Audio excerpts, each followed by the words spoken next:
नमस्कार दोस्तों, आज हम गुटखा या सुपारी के बारे में जाने कैसे बनती है सुपारी या गुटखा। दोस्तों, क्या आपने कभी गुटखा बनते देखा है?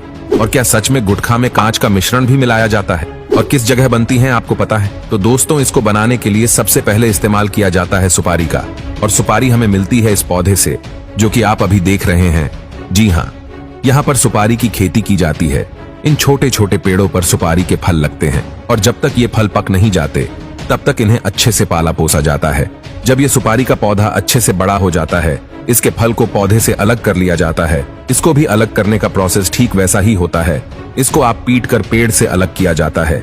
उसके बाद उसे कड़ी धूप में सूखने के लिए रख दिया जाता है। ऐसा करने की वजह ये होती है कि सुपारी के फल के अंदर जो नमी होती है वो निकल जाए और अच्छे से फल सूख जाए। जब यह सुपारी का फल सूख जाता है तब जाकर उसको महिलाओं के हवाले कर दिया जाता है, जो इस पल में से सुपारी का दाना निकालती है। आप देख सकते हैं कि कैसे महिलाएं अपने हाथों पर पट्टियां बांधकर इस फल में से उस दाने को निकाल रही है। वैसे तो ये काम बहुत ही तकनीक भरा है, जो कि जोखिम भरा भी है। तेज धार वाले हथियार की तरफ बिना देखे यह कैसे सुपारी को काटे जा रही है। अब इस सुपारी के दाने को बहुत ही गंदे और बेकार लाल रंग के केमिकल में उबाला जाएगा। ऐसा इसलिए किया जाता है क्योंकि कोई जब भी तंबाकू खाए तो उसका मुंह तंबाकू के रंग से लाल हो जाए। आपको बता दें कि इसको उबालने के लिए किसी और लकड़ी की नहीं बल्कि सुपारी की उस छाल का ही इस्तेमाल किया जाएगा जिससे ये निकला था। जब यह अच्छी तरह से केमिकल के साथ घुल मिल जाता है तब उसको सुखाने के लिए रख दिया जाता है। इसके बाद जब ये सूख जाता है तो उसके छोटे छोटे टुकड़े किए जाते हैं।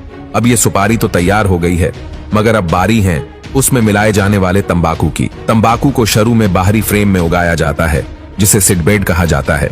गर्म इलाकों में यह फ्रेम गीली घास या एक कपास की चादर से ढके होते हैं। 8 से 10 सप्ताह के बाद जब तंबाकू के पेड़ लगभग 10 इंच के हो जाते हैं तो इन्हें खेतों में शिफ्ट कर दिया जाता है।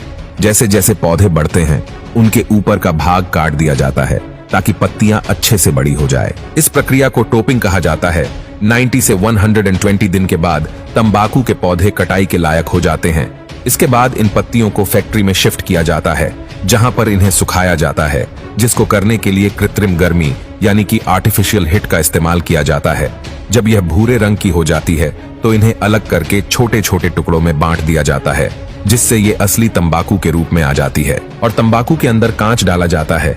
उसको डालने के लिए कांच की बोतल को मशीन के अंदर डाला जाता है और फिर मशीन उसको इतना बारीक पीस देती है कि ये एक पाउडर बन जाता है। इसको अगर आप अपने हाथ में उठाएंगे तो आपके हाथ को तो ये नहीं काटेगा, मगर हमारे मुंह के अंदर की स्किन थोड़ी सेंसिटिव होती है, इसलिए अगर कोई इसको तंबाकू के साथ चबाता है तो मुंह के अंदर से फट जाता है। और जब तंबाकू उस फटे हुए मुंह को लगता है तो हल्की सी जलन का एहसास होता है और इसके बाद तंबाकू का नशा और तेजी से चढ़ता है। इसके बाद सुपारी के मिश्रण और तंबाकू के पदार्थ को कथा पान मसाला के साथ एक कांच का पाउडर मिलाकर मशीन के अंदर डाल दिया जाता है।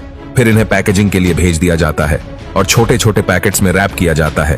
तो दोस्तों, यह था पान मसाला बनाने का पूरा प्रोसेस। आपने देखा, इसमें सारी चीजें वो डाली जाती है जो हमारे शरीर को नुकसान पहुंचाने वाली होती हैं।